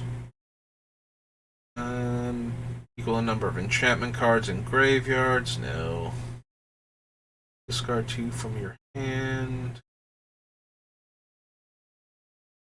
Or play creature spells this turn. Draw a card. Draws 2, then discards 2. Draws 1, then discards 1. Tap a creature without flying. Sack a land, draw a card. And that is tap, discard a card from your hand, gain control of target creature until end of turn. Number of instant cards in all graveyards. Draw 3. Discards a card from their hand, you may gain 1 life.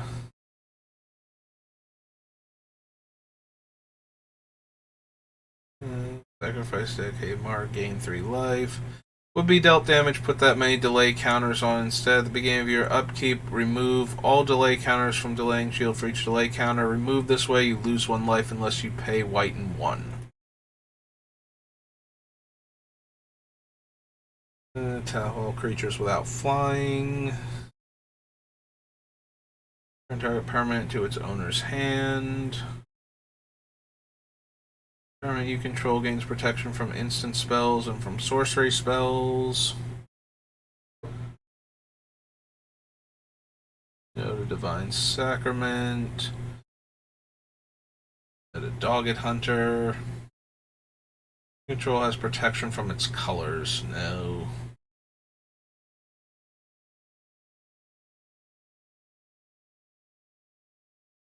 Deals combat damage to a player. You may have target land become a plains until Graceful Antelope leaves play. Target creature or player this turn. Flying pro all colors.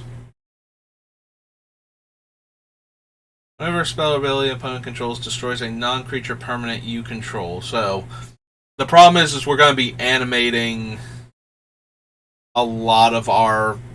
Yeah, we're going to be making creature token copies of a bunch of our stuff, so it's even less likely that they'll destroy one of our non-creature permanents at that point. Trigger that in the first place. We kind of need the other one where it doesn't matter what it is, it just matters that they destroyed it, and then I think it has to match types at that point, though, is the only downside. The one from, like, the first Commander set, it's like a 6-drop. Will prevent the next 2 damage, no. Ferrari, I think so. This one has flying.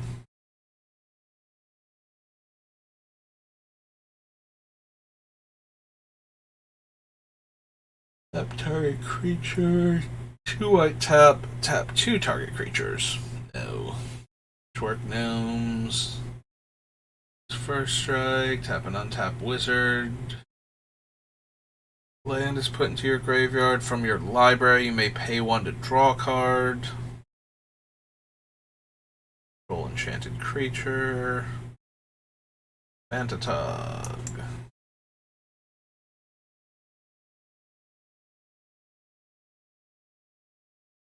Next one. Attacking creatures get +1/+1. Justice would deal damage and prevent it, and the other one is for black sources. Top card of that player's library. Alright, now. Gift. Discard a card from your hand. Pulsating Illusion gets +4/+4. Only once each turn. Tap or untap target creature. Destroy target artifact or enchantment for 4 mana and flashes back for 6. Discard a card from your hand. Gains protection from the color of your choice until end of turn.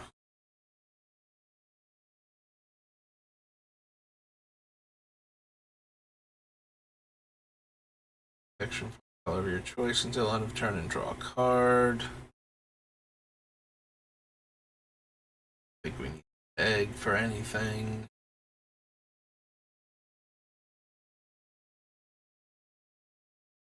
This thing. Spheres.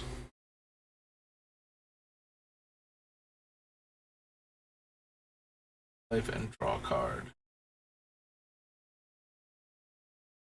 Stand still, but we already didn't want hesitate, so I think we want stand still either at that point for the same reasons. Protection from enchantments. This effect doesn't remove tattoo ward. Sacrifice tattoo ward. Destroy target enchantment. Library. You may put that card in your graveyard. Maximum hand size. Kind of the opposite. Maximum hand size goes down by 4.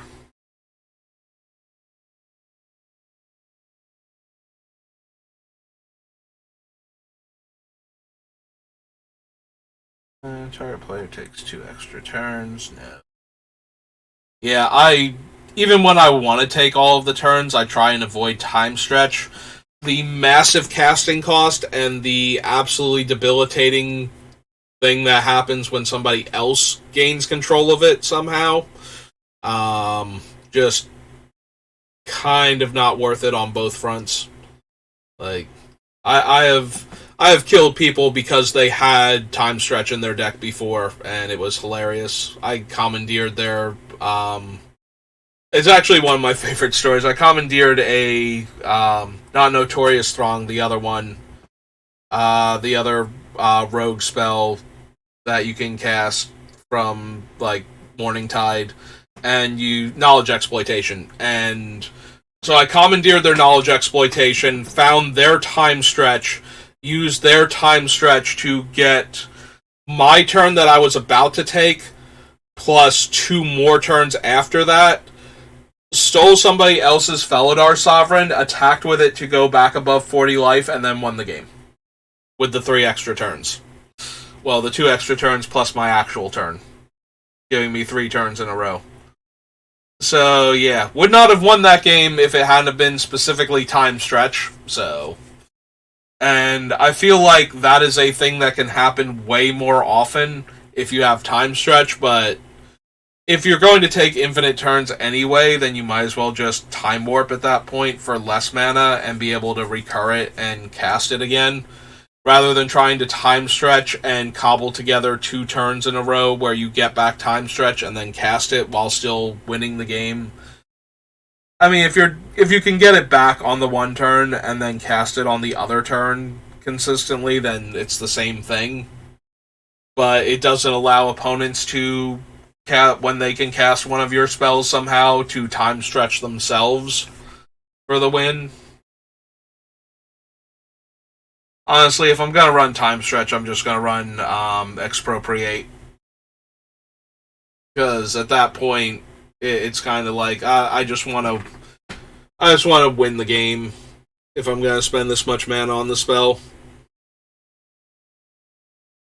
Not that there aren't times where expropriate doesn't win you the game. You know, everybody has something they don't mind giving you, and you only get the 1 extra turn from your vote.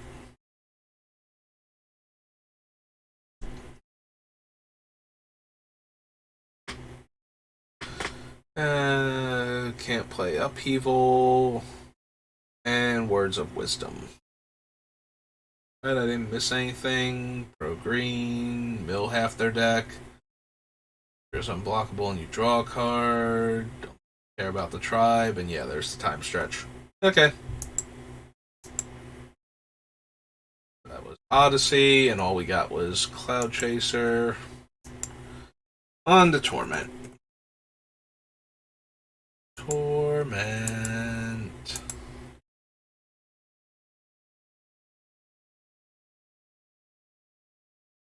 Text of target permanent by replacing all instances of one color word with another and flashback. Some mill 3, flying first strike. No. Nope. Becomes the target spell or ability, put the top 2 cards of your library into your graveyard. Becomes the target spell or ability, put the top 3, and this turn prevent all combat damage will be dealt to and dealt by target creature you control. Draw 3, then discard 2. It's pro black. Your upkeep, put a shred counter on Vandal, then put the top card of your library into your graveyard for each counter on it. Turn target creature and target land to their owner's hand. Destroy all enchantments. Destroy all enchantments and return to play all cards in your graveyard destroyed this way. Draw a card to draw a card. Sacrifice this creature unless you discard a card. 2. And it deals 2 damage to that creature or player instead. Draw a card.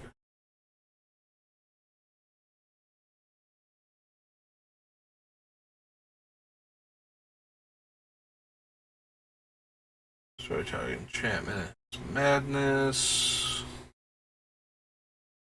Counter target spell that targets 1 or more creatures you control. Counter targets 1 or more creatures you control.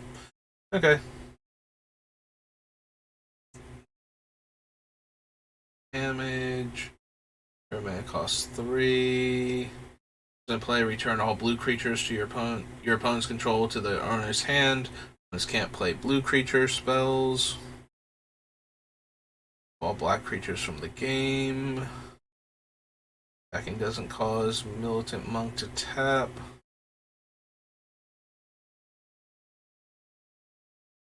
Move all cards in all graveyards from the game. +1 and protection from black. Draw a card. Madness. Sorcerer deal. Till end of turn, if target player would draw a card, instead that player skips that draw and I draw a card. Run any of the possessed ones because they gain a black tap activated ability. Reborn Hero to tap. It's put into a graveyard from play. You may pay white. If you do, return it to play under your control.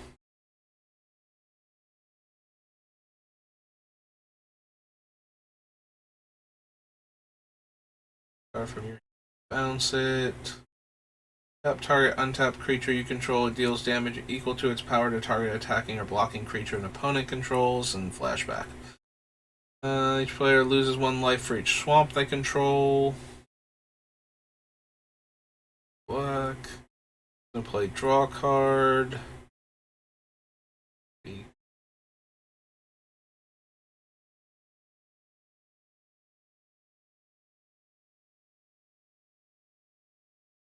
Gain 4 life. And you can play an instant. Comes in play. Creatures you control gain protection from black until end of turn.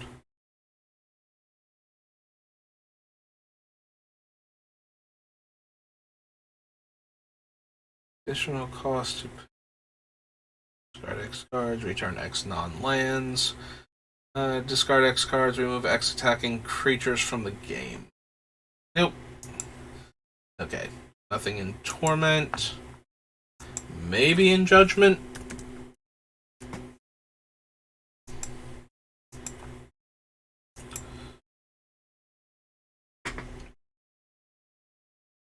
Comes into play, you gain 1 life for each card in your graveyard. No. Now return a land. When it comes into play, return target land to owner's hand. Oh, return target land to owner's hand. Yeah, so it's actually a super obnoxious thing, not a ridiculous additional cost. Gain +0/+2. Creatures you control gain protection from the color of your choice. Make some 1/1 flyers. 1/1 and has first strike. Target creature you control gains protection from the color of your choice. Vigilance +2/+2 and can attack. Then return up to X target permanents that player controls to owner's hand, where X is the damage it dealt to that player. Spells and abilities. Flying pro creatures. But we would never be able to make a copy of her because Urza is a creature and therefore she has protection from him. I was just thinking, it's like, we could turn her into an artifact and then copy her, but no, we cannot. Target sorcery spell. It gets a 1/1 white spirit token. Gives protection from the color of my choice until end of turn to all my stuff. Unless its controller removes their graveyard from the game and draw a card. First strike, draw a card. Draw a card, then discard a card. Draw a card for each attacking creature. Spell. Played from a graveyard and draw a card. Features. Can attack or block, and its activated abilities can't be played. Its controller may remove 3 cards in their graveyard from the game to ignore this ability until end of turn. Note. Mirror Wall can attack this turn. It's a 4 mana 3/4. Permanents don't untap during their controller's untap step. At the beginning of each player's upkeep, that player untaps a permanent for each card in his or her graveyard. Return targeted enchant creature card from your graveyard to play, enchanting a creature you control. There's all the 1/1 counter guys that can't be dealt damage and they just remove a counter instead. Prismatic Strands. Turn 3 cards in an opponent's graveyard to their hand. Return target creature card from your graveyard to play. Still probably not. Remove target creature card in a graveyard from the game. That card deals damage equal to its power to Selfless Exorcist. Return target card in opponent's graveyard. Their hand, prevent all damage that would be dealt to target creature or player this turn by a source of your choice. Creatures you control get +2/+2. Beginning of your upkeep, unless you discard a card from your hand, skip your draw step. You can't be the target of spells or abilities. Prevent all damage that would be dealt to you. Whenever a bird is put into your graveyard from play, put a feather counter on it. All birds get +1/+1 for each feather counter it has. A white if you do make a spirit. Turn 2 cards in opponent's graveyard to their hand. Destroy target attacking creature.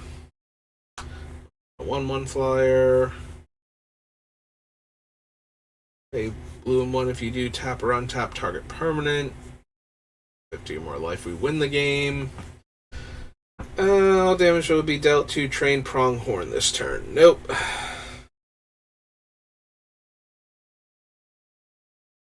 So first strike.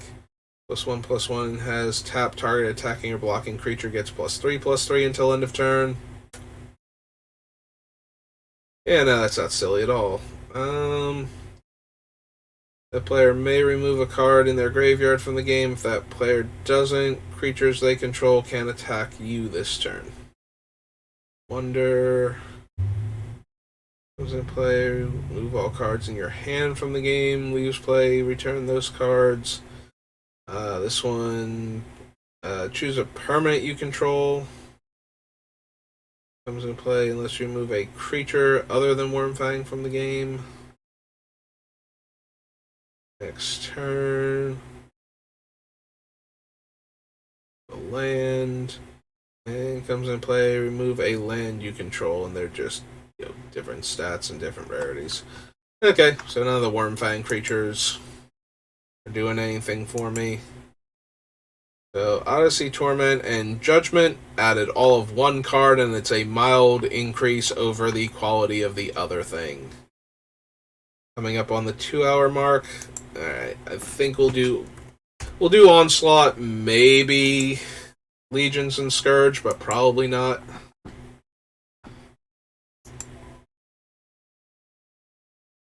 Oh, wait a minute. It's almost 2:30. I actually have to leave for work. Well, okay, so we're not going to do Onslaught then. I missed that. I did not realize it was that late. I'm looking at my time, streamed, but yeah, I actually have to get ready to go. So, I will see you all next time. Thanks for watching, and we'll start on Onslaught then. Have a good rest of your day.